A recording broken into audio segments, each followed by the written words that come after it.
با نام خدای یکتا. سلام، من حکیمی هستم از آلمان. خوش آمدید به برنامه نوبتی. دوستان عزیز، میخوام امروز برنامه ویژه است شما را به سیر یکی از موزه های فوتبال شهر دورتموند آلمان ببرم و این موزه در روبروی وокزال راه آهن این شهر ساخته شده است با هزینه 40 میلیون یورو. 23 اکتبر 2015 میلادی افتتاح شده است.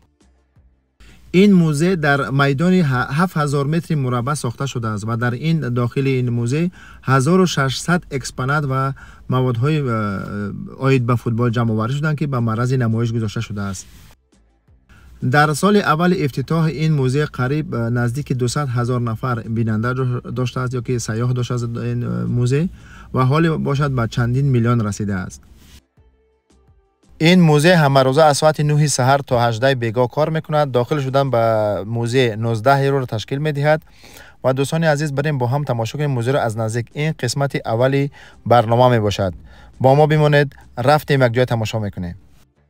با نام خدای خدا. سلام دوستان عزیز، ما امروز سفر کردم به یکی از شهرهای زیبا و دیدنی آلمان، شهر دورتموند. به خاطر چی؟ به خاطر که 3 سال قبل پیش آمدم و این موزه که در پشت سر ما میبینید موزه فوتبال است.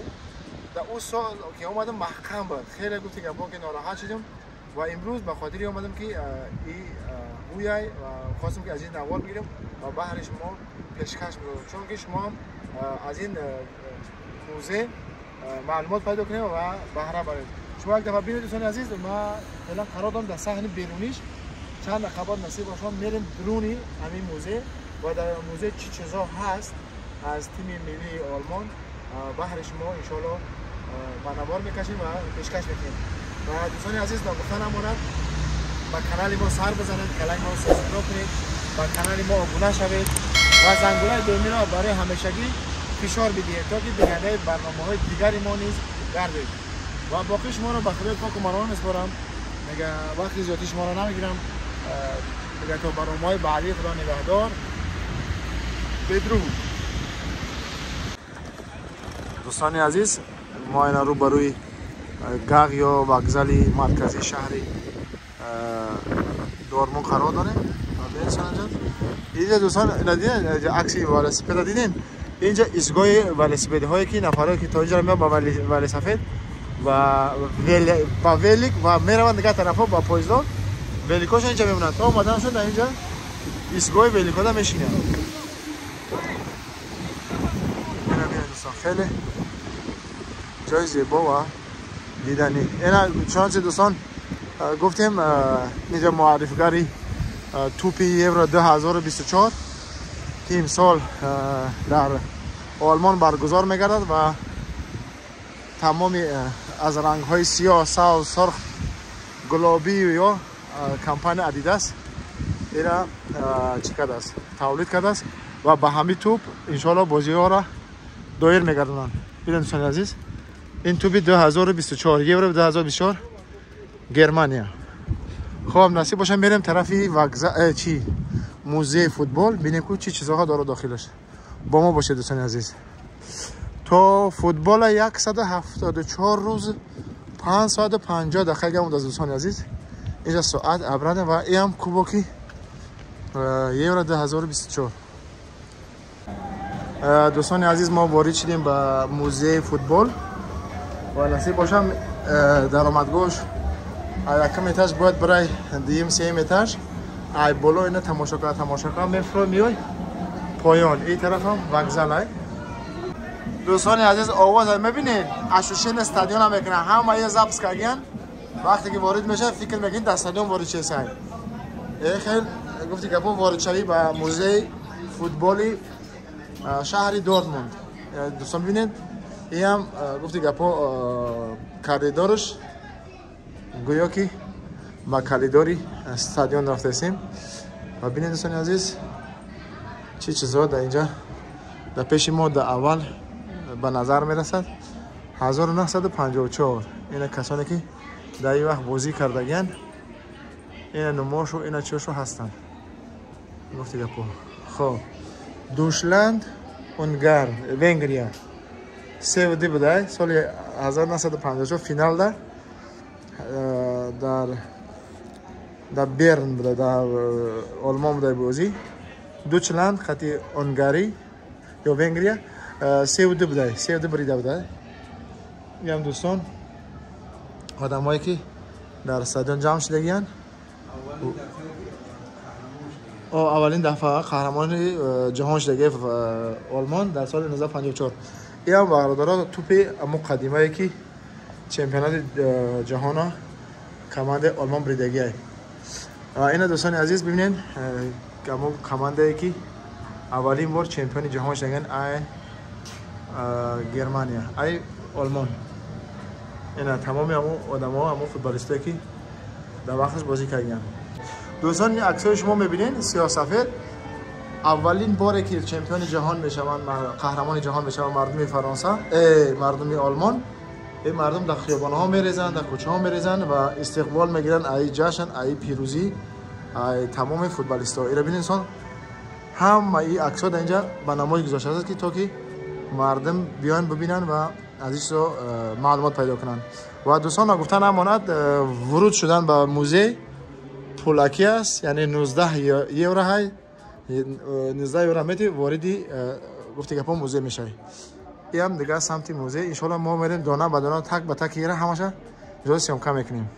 دوستان عزیز قطار یا پاییز ببینین در اینجا اما تیمی که مثلا قهرمان جهان شد در سال 1954 در اینجا مردم به استقبال هم آمدن در وокزالی گفتی گپا شهر آلمان.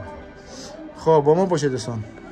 دوستان عزیز در اینجا امو بازی هایی که دایر گشت کرده است در امو سالا با دوچلند با ترکیه، دوچلند با ونگریا، دوچلند با ترکیه، با اشکیه یوگسلاویا 2-0 همین چیزا خلاص. و اینجا چیزای امو قدیمه و تاریخی چی جمع‌آوری شده است، چی فوتبال. ببینید دوستان این هم یکی از زال‌های موزه می باشد.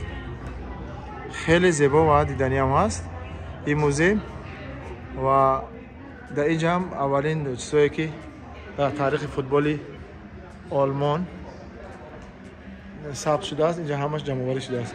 و این هم کوبا که همون وقتا و این هم همون توپا و پرچتکی یا چی میگن؟ نه پرچتکی نه چی هست؟ بوتسی و نمیفهم چی میگن اینا پینت نه چیش میگه خدا بگیرش.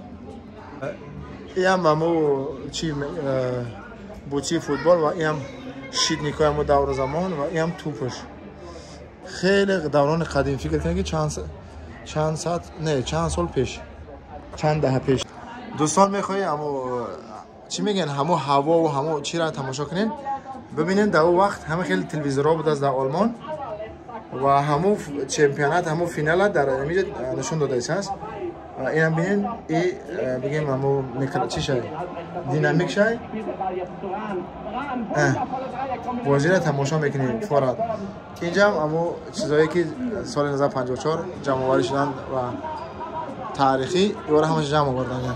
خب میریم دیگه طرفی موزه.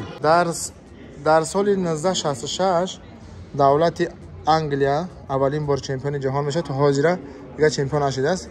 این هم همو بازیگرا و نمیدونم همو چیزا و تحلیلگرا دربارش چی نوشتن چی ننوشتن و در مجله های همو وقت زمان چی چیزا گذشتگی در اینجا جمع آوری شدن.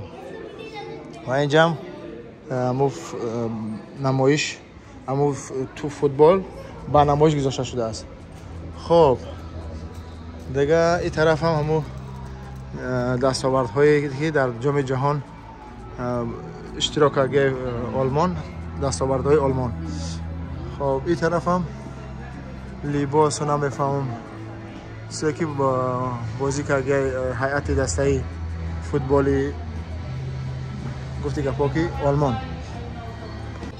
دوستان همه چیزی که در تاریخ فوتبال تا به امروز گذشتگی این فکر کنین وقتی چه سال 1982 آلمان قطعی فرانسه بازی را میشل پلاتینی های کبوت و هم دسته تیم آلمان و هم دسته تیم آلمان 1994 در امریکا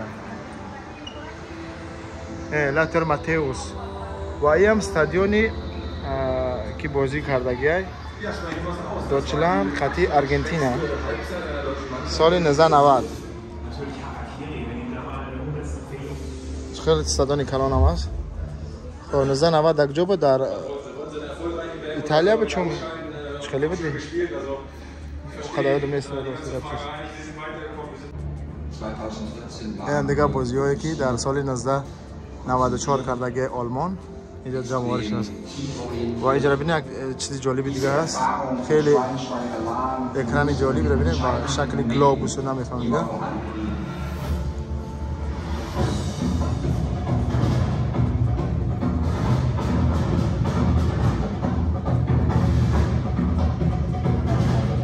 همه تماشا دارم فوتبال.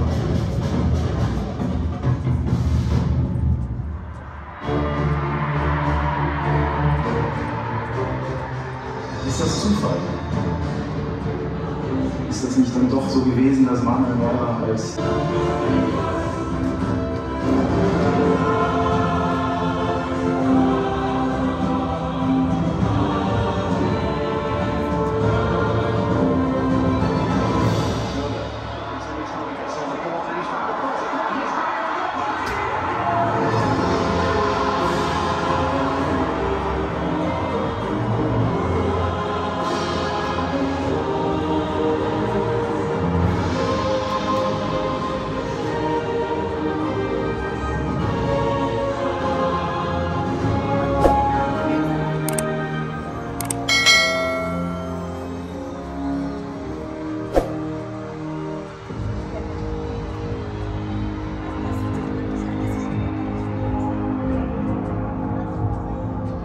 das letzte Unberechenbare